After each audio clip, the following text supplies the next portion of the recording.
ایک بار کا ذکر ہے کہ ایک چھوٹے سے گاؤں میں جو پہاڑیوں کے درمیان واقع تھا، چار بہترین دوست رہتے تھے: عامر، سارہ، حیان اور راوی۔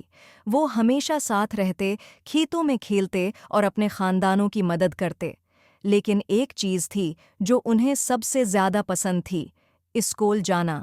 ہر صبح یہ چاروں جلدی اٹھتے اور نئی چیزیں سیکھنے کے لیے پرجوش ہوتے۔ وہ ہاتھ پکڑ کر اسکول کی طرف جاتے، راستے میں کہانیاں اور ہنسی بانٹتے۔ ان کی ٹیچر مس امیرہ مہربان تھیں اور ہمیشہ انہیں سوالات پوچھنے اور اپنی تجسس کو بڑھانے کی ترغیب دیتی تھیں۔ ایک دن مس امیرہ نے اعلان کیا کہ اسکول میں ایک مقابلہ منعقد کیا جائے گا تاکہ طلبہ کو پڑھائی میں بہتری لانے کی ترغیب دی جا سکے۔ فاتح کو ایک خاص انعام ملے گا: دنیا بھر کی کہانیوں سے بھری ایک خوبصورت کتاب۔ عامر، سارہ، حیان اور راوی اس مقابلے میں حصہ لینے کے لیے بے حد پرجوش تھے۔ ہر ایک خواب دیکھ رہا تھا کہ وہ کتاب جیت جائے۔ جیسے جیسے دن گزرتے گئے، دوستوں نے فیصلہ کیا کہ وہ اسکول کے بعد مل کر پڑھیں گے۔ وہ ایک بڑے درخت کے نیچے جمع ہوتے، جہاں وہ ایک دوسرے کے ساتھ علم بانٹتے، سوالات پوچھتے اور مشکل مضامین میں مدد کرتے۔ حیان اور عامر ریاضی میں ماہر تھے، سارہ تحریر میں اچھی تھی اور راوی سائنس کا شوقین تھا۔ مل کر وہ ایک بہترین ٹیم تھے۔ تاہم جیسے جیسے مقابلہ قریب آ رہا تھا، حیان، عامر اور راوی نے محسوس کیا کہ سارہ اپنے مطالعے میں مشکل محسوس کر رہی ہے۔ وہ اکثر مایوس ہوتی اور سوچتی کہ وہ ان کے برابر نہیں آ سکتی۔ ایک دوپہر جب وہ پڑھ رہے تھے، سارہ نے آہستہ کہا، شاید مجھے ہار مان لینی چاہیے، میں کبھی بھی یہ کتاب نہیں جیت سکوں گی۔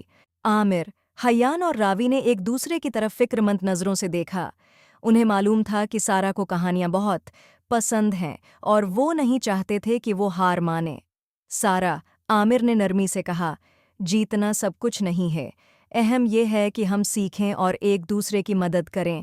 تم بہت ذہین ہو اور ہم تم پر یقین رکھتے ہیں۔ ان کے الفاظ سے متاثر ہو کر سارہ نے کوشش جاری رکھنے کا فیصلہ کیا۔ دوستوں نے مزید محنت کی، ایک دوسرے کو حوصلہ دیا اور چھوٹی کامیابیوں کا جشن منایا۔ انہوں نے ایک دوسرے کو یاد دلایا کہ تعلیم کی اہمیت صرف مقابلے کے لیے نہیں، بلکہ ان کے مستقبل اور خوابوں کے لیے ہے۔ آخر کار مقابلے کا دن آیا۔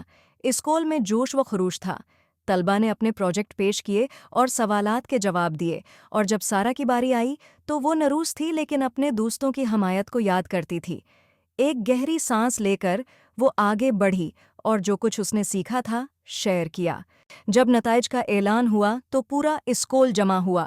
مس امیرہ مسکرا کر بولیں، خصوصی کتاب کی فاتح ہیں آپ کی ٹیم ورک، ایک دوسرے کی حمایت اور سیکھنے کا عزم واقعی نمایاں ہوا ہے۔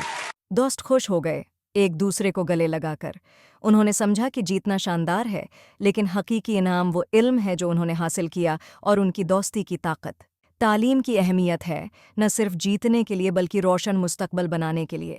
اپنی اس کہانی کے ذریعے حیان، عامر، سارہ اور راوی نے سیکھا کہ ایک دوسرے کی حمایت اور تعلیم کی قدر کرنا ان کے خوابوں کو پورا کرنے میں مدد دے گا۔